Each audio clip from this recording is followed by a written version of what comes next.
ਵਾਹਿਗੁਰੂ ਜੀ ਕਾ ਖਾਲਸਾ, ਵਾਹਿਗੁਰੂ ਜੀ ਕੀ ਫਤਿਹ।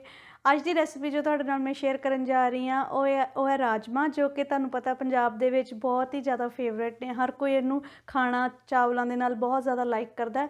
ਪਰ ਜਿਹੜੀ ਤਰੀਕੇ ਨਾਲ ਮੈਂ ਬਣਾਉਂਦੀ ਹਾਂ ਉਹ ਬਹੁਤ ਜ਼ਿਆਦਾ ਕੁਇੱਕ ਵੀ ਹੈ ਔਰ ਬਹੁਤ ਹੈਲਥੀ ਵੀ ਹੈ। ਆਓ ਆਪਾਂ ਬਣਾਉਣਾ ਸਿੱਖਦੇ ਹਾਂ ਰਾਜਮਾ। ਔਰ ਜੇ ਤੁਹਾਨੂੰ ਮੇਰੀਆਂ ਵੀਡੀਓਜ਼ ਚੰਗੀਆਂ ਲੱਗਦੀਆਂ ਨੇ, ਪਲੀਜ਼ ਇਹਨਾਂ ਨੂੰ ਫੇਸਬੁੱਕ 'ਤੇ ਲਾਈਕ ਅਤੇ ਸ਼ੇਅਰ ਜ਼ਰੂਰ ਕਰਿਆ ਕਰੋ ਔਰ YouTube ਚੈਨਲ ਨੂੰ ਸਬਸਕ੍ਰਾਈਬ ਜ਼ਰੂਰ ਕਰਿਓ। ਹੁਣ ਚੱਲਦੇ ਹਾਂ ਵੀਡੀਓ ਵੱਲ। ਰਾਜਮਾ ਬਣਾਉਣ ਵਾਸਤੇ ਅਸੀਂ ਸਭ ਤੋਂ ਪਹਿਲਾਂ ਰਾਤ ਦੇ ਭਿੱਜੇ ਹੋਏ ਜਿਹੜੇ ਰਾਜਮਾ ਨੇ ਉਹ ਆਪਾਂ ਕੁੱਕਰ 'ਚ ਪਾਵਾਂਗੇ।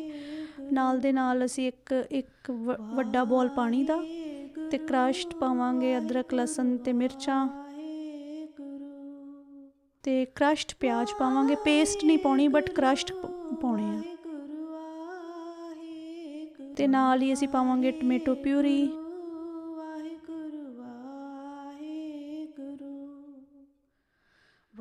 ਨਾਲ ਪਾਵਾਂਗੇ ਥੋੜੀ ਜੀ ਹਲਦੀ, ਥੋੜੀ ਜੀ ਲਾਲ ਮਿਰਚ,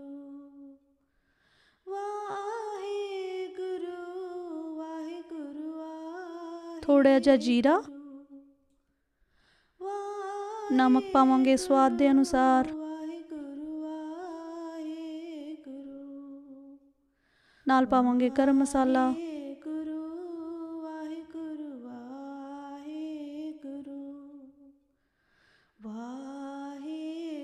ਤੇ ਨਾਲ ਪਾਵਾਂਗੇ ਅਸੀਂ ਆਇਲ। ਵੈਜੀਟੇਬਲ ਆਇਲ ਮੈਂ ਯੂਜ਼ ਕਰ ਰਹੀ ਹਾਂ ਇਸ ਦੇ ਵਿੱਚ।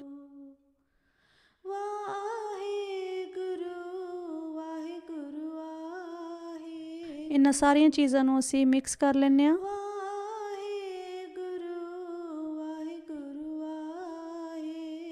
ਤੇ ਹੁਣ ਅਸੀਂ ਕੁੱਕਰ ਬੰਦ ਕਰਕੇ ਇਹਨਾਂ ਨੂੰ ਅਸੀਂ 20-25 ਮਿੰਟ ਵਾਸਤੇ ਪਕਾਵਾਂਗੇ ਕੁੱਕਰ ਦੇ ਵਿੱਚ। ਹੁਣ ਸਾਡੇ 20-25 ਮਿੰਟ ਪਕਾਉਣ ਤੋਂ ਬਾਅਦ ਦੇਖੋ ਸਾਡੇ ਰਾਜਮਾ ਬਿਲਕੁਲ ਗਲ ਗਏ ਨੇ। ਅਤੇ ਹੁਣ ਆਪਾਂ ਇਹਨਾਂ ਨੂੰ ਥੋੜ੍ਹਾ ਜਿਹਾ ਖੁੱਲ੍ਹੇ ਸੇਕ ਦੇ ਉੱਤੇ ਹੀ, ਖੁੱਲ੍ਹਾ ਕੁੱਕਰ ਕਰਕੇ ਹੀ ਬੋਇਲ ਕਰਾਂਗੇ। ਅਤੇ ਜਿਹਦੇ ਨਾਲ ਇਹ ਜਿਹੜੀ ਗ੍ਰੇਵੀ ਹੈ ਥਿੱਕ ਹੋ ਜਾਏਗੀ ਥੋੜ੍ਹੀ ਦੇਰ ਬਾਅਦ। ਅਤੇ ਬੇਸਿਕਲੀ ਅਸੀਂ ਕੁਛ ਵੀ ਨਹੀਂ ਇਹਦੇ ਵਿੱਚ ਹੋਰ ਪਾਇਆ। ਤੁਸੀਂ ਦੇਖਿਆ ਕਿ ਅਸੀਂ ਤੜਕਾ ਅਲੱਗ ਤੋਂ ਨਹੀਂ ਲਗਾਇਆ, ਬਟ ਇੱਦਾਂ ਹੀ ਬਣਾਵਾਂਗੇ ਔਰ ਇਹਦਾ ਫਲੇਵਰ ਤੁਸੀਂ ਦੇਖੋ ਕਿ ਬਹੁਤ ਵਧੀਆ ਹੁੰਦਾ ਹੈ ਰਾਜਮਾ ਦਾ। ਨਾਲ ਦੇ ਨਾਲ ਮੈਂ ਥੋੜ੍ਹਾ ਫਲੇਵਰ ਇਨਹਾਂਸ ਕਰਨ ਵਾਸਤੇ 1 ਚਮਚ ਦੇਸੀ ਘਿਓ ਪਾ ਰਹੀ ਹਾਂ ਅਤੇ ਨਾਲ ਪਾ ਰਹੀ ਹਾਂ ਥੋੜ੍ਹੀ ਜਿਹੀ ਕ੍ਰਸ਼ਡ ਕਸੂਰੀ ਮੇਥੀ। ਤੁਸੀਂ ਹਰਾ ਧਨੀਆ ਜੇ ਤੁਹਾਡੇ ਕੋਲ ਹੈਗਾ ਤੁਸੀਂ ਉਹ ਵੀ ਪਾ ਸਕਦੇ ਹੋ। ਅਤੇ ਹੁਣ ਇਹਨਾਂ 'ਚ ਸਾਰੀਆਂ ਚੀਜ਼ਾਂ ਨੂੰ ਅਸੀਂ ਮਿਕਸ ਕਰ ਲੈਂਦੇ ਹਾਂ। ਔਰ ਤੁਸੀਂ ਦੇਖ ਰਹੇ ਹੋ ਕਿ ਗ੍ਰੇਵੀ ਹੁਣ ਥਿੱਕ ਹੋਣੀ ਸ਼ੁਰੂ ਹੋ ਗਈ ਹੈ। ਜਦੋਂ ਥੋੜ੍ਹੀ ਦੇਰ ਪਏ ਰਹਿਣਗੇ ਰਾਜਮਾ, ਹੋਰ ਗ੍ਰੇਵੀ ਜਿਹੜੀ ਹੈ ਸਾਡੀ ਥਿੱਕ ਹੋ ਜਾਏਗੀ। ਅਤੇ ਦੇਖੋ ਫਟਾਫਟ ਸਾਡੀ ਰਾਜਮਾ ਦੀ ਰੈਸਿਪੀ ਹੈ। ਇਸ ਦੇ ਵਿੱਚ ਕੋਈ ਅਲੱਗ ਤੋਂ ਤੜਕਾ ਨਹੀਂ ਲਗਾਉਣਾ। ਪਰ ਜਦੋਂ ਤੁਸੀਂ ਇੱਕ ਵਾਰੀ ਇੱਦਾਂ ਦਾ ਰਾਜਮਾ ਬਣਾਓਗੇ ਤੁਸੀਂ ਹਮੇਸ਼ਾ ਹੀ ਇੱਦਾਂ ਹੀ ਬਣਾਓਗੇ। ਹੁਣ ਦੇਖੋ ਸਾਡੇ ਰਾਜਮਾ ਬਿਲਕੁਲ ਤਿਆਰ ਹੋ ਗਏ ਨੇ ਬਣ ਕੇ। ਇਹਨਾਂ ਨੂੰ ਹੁਣ ਮੈਂ ਬੋਲ 'ਚ ਕੱਢ ਰਹੀ ਹਾਂ ਅਤੇ ਪਰੋਸਣ ਲਈ ਬਿਲਕੁਲ ਰੈਡੀ ਨੇ। ਤੁਸੀਂ ਰਾਈਸ ਨਾਲ, ਫੁਲਕੇ ਨਾਲ, ਪਰ ਰਾਜਮਾ ਦਾ ਵੈਸੇ ਮੇਲ ਰਾਈਸ ਨਾਲ ਹੁੰਦਾ। ਜੇ ਤੁਸੀਂ ਚੌਲ ਨਾਲ ਬਣਾਓ ਤਾਂ ਬਹੁਤ ਵਧੀਆ ਲੱਗਦੇ ਆ।